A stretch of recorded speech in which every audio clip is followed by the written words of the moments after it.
ইতিহাসে একটা নিকৃষ্ট মানুষ হিসাবে গণ্য হয়ে থাকবেন। আমরা এই বাসগ্রাম বাজার থেকে সমস্ত ইহুদি পণ্য, ইসরায়েলি পণ্য এবং আমেরিকান পণ্য, ইন্ডিয়ান পণ্য বয়কট করবো ইনশাল্লাহ। যদি আমরা এই পণ্য বয়কট করতে না পারি, আমাদের টাকা দিয়ে আমাদের শিশুদেরকে হত্যা করা হচ্ছে, এটা কি মানা যায়?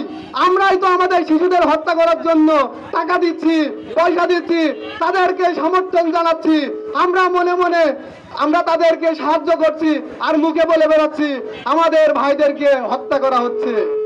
আমি আহ্বান জানাই আমাদের বড় ভাইদের, আপনারা এখানে এই উদ্যোগটা নেন, এই বাসগ্রাম বাজারে যেন কোনো ইহুদি পণ্য না থাকে।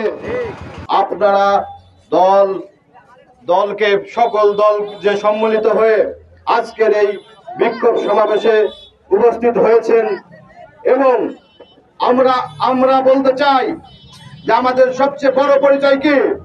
আমরা সবাই কিন্তু মুসলিম মুসলিম মুসলিম।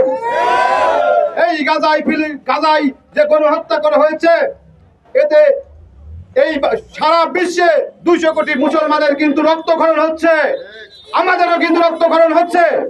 আমি বলতে চাই, যদি কখনো সেমন সুযোগ আছে, এই কুমারখালী উপজেলা তথা বাসগ্রাম বাজার এবং এই বাগুলাট ইউনিয়ন থেকে সর্বপ্রথম আমাদের ফিলিস্তিনি ভাইদের জন্য যে সর্বোচ্চ ত্যাগ করার প্রয়োজন হয়ে থাকে, রক্ত দিয়ে সেটাই প্রমাণ করিয়ে দেব। এবং আরেকটি বিষয় আপনারা দেখেছেন, বিশেষ করে আরব শেখদের প্রতি তীব্র নিন্দা জানাই। এরা নিজেদের স্বার্থে অটুট রয়েছে, মুসলিম ভাইদের জন্য, আমাদের ফিলিস্তিনি ভাইদের জন্য বিন্দু পরিমাণ কোনো কথা বলে নাই।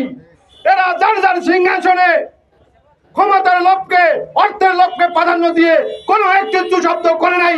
অথচ জাতিসংঘে দেখেছি, যদি কোনো পাখি মরে থাকে সেইখানে কিন্তু তারা এটাকে ইস্যু করে বড় আকারে সারা বিশ্বে অশান্তি লেগে দেয়। কিন্তু আজকে যে ফিলিস্তিনিতে বোমা হামলা করে মানুষকে পাখির মতো উড়াই দিচ্ছে, একটি কথা বলতেছে না। আমি জাতিসংঘকেও তীব্র নিন্দা জানাই। এ ধরনের কালচার অপব্যবস্থা থেকে আপনারা দূরে থাকেন। এবং আমরা মুসলমান হয়ে আমরা একের ভাই অন্য ভাইয়ের কখনো ক্ষতি করতে পারি না। গণহত্যা তো প্রশ্নই আসে না। সুতরাং বলতে চাই, আপনারা সবাই ইসলামকে সুসংগঠিত করতে এবং ইসলামী ভাবে বাংলাদেশ পরিচালনা করার থেকে শুরু করে সারা বিশ্বে ইসলামকে প্রতিষ্ঠা করার জন্য আমরা সবাই ঐক্যবদ্ধ আছি তো, এবং আগামীতেও থাকবো।